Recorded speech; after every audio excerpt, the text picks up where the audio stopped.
Hi, welcome to Love Improv. I'm Rebecca. I'm Sherry. And you know what? I have been thinking about it because we picked different topics. I am just sick of being single, Sherry. I'm like over it. I am like over going home late at night and crawling into an empty bed. I'm tired of not being able to share chores. I know that sounds so silly, but when I look at a sink full of dishes or garbage or something, I'm just like, ugh! I just wish I had. It's like the little things. It's not like the big romance things. It's like the little things, I guess. So you want to cook, a cleaner? I want a partner. I want someone who's around, company, I guess. And I just keep thinking, and occasionally I think about the downside, but mostly I think about the upside and monogamy. I'm just tired of being single. Well, that's pretty natural to feel that way. And that usually means that we're edging towards getting a partner.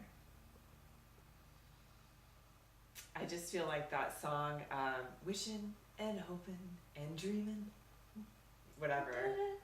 I don't really know that song. Yeah, okay, well, it's the intro song to my best friend's wedding. Oh. Side note, great movie when you're single to watch and drink wine to. The point is, I think that anywhere in a single relationship or in a married relationship, in a partnership, there's some point where you hit, like, you've gone from I can't get enough to this is just enough to this is way too much, I can't handle this anymore. And I feel as if I've been given a Thanksgiving dinner of single with thirds. Fucking over it. Oh, she's over it. Okay. So what is prompting you to feel that way, you think, in the relationship, or you think you've had too much? What does that mean exactly? I think too much just is, it's kind of like a thought pattern of, and a feeling of exhaustion. A lot of times we'll feel exhausted when we're putting out too much energy or more energy than our partner. Would you agree that might cause that feeling? Right. But I'm curious if it's just me, then what energy am I putting out? What do you mean just you? I mean, it's just me and myself, no partner. Oh, not just you having this issue, because that's certainly not true. There are so many people out there that are... Hi, other single people. We should, Well, I think for one thing, I'd look at my language on that. Why would you call it an issue to be single? Biological clock, Sex and the City reruns, and some sort of obscure internal pressure.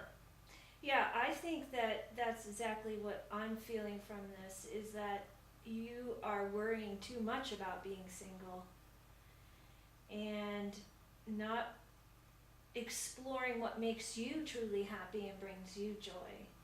So once you are focused in more on making yourself happy, figure out new ways to do things around the house that work better for you, then it's easier to add a partner into that. And I think that if you don't have that foundation of already feeling good about what you're doing alone, then bringing someone in, that doesn't solve the problems. Interesting. I like what you just said, and I think that this might be really helpful for our viewers, is that I can get so focused, or anybody can get so focused on the downside of their situation and the pessimistic pieces that they forget to remember that there's actually a lot of benefit exactly where they're at. Whether married, single, starting a new partnership, in a polyamorous relationship, wherever they're at, like what is the benefit. Wow, just threw that in. Yeah, well, Woo! I mean, That's a lot of different personalities in well, one it's a lot relationship. of Woo! different things, but I think you can get focused either on the negative or the positive. Absolutely. And so that's where you have to be very mindful of your thoughts and of your actions, of your reactions, because you're completely in control of that. And so if you're starting to feel lonely, go do something, Yeah. you know, or get into that hobby that you've always wanted to do that you didn't have time before, you know. There are lots of different ways that we can take this voice that keeps coming in and creating so much chaos and drama, So much drama. and just be like, hello, okay, I'm hearing you, but I'm not going to buy into what you're saying. This is my life and I can control it. Does that make sense? Yeah, I'm not going to shop on your online store. I'm not picking up what you're selling. Absolutely. I'm not going to your open market voice inside my head. However, I think one piece is that loneliness happens. Absolutely. Loneliness happens, and there is, for me, when I feel that, or maybe for you too, is there's this feeling of something is wrong if I'm lonely. There's something wrong. And that can be true, but I think it's also, do you check that voice that's coming in and say, like, actually, is there anything wrong? Is this truth? Is this true? Is this truth? I think that is a great question to ask yourself when you start going in this downward spiral. Right. What is really true here? What's actually true? Yeah. And I think that would be a first step. And again, as we've been doing, to name kind of 5 steps around, you know, this excess or this feeling that something is wrong, whether the situation be, it could be any real relationship problem. Coming to the relationship and saying, I have a problem.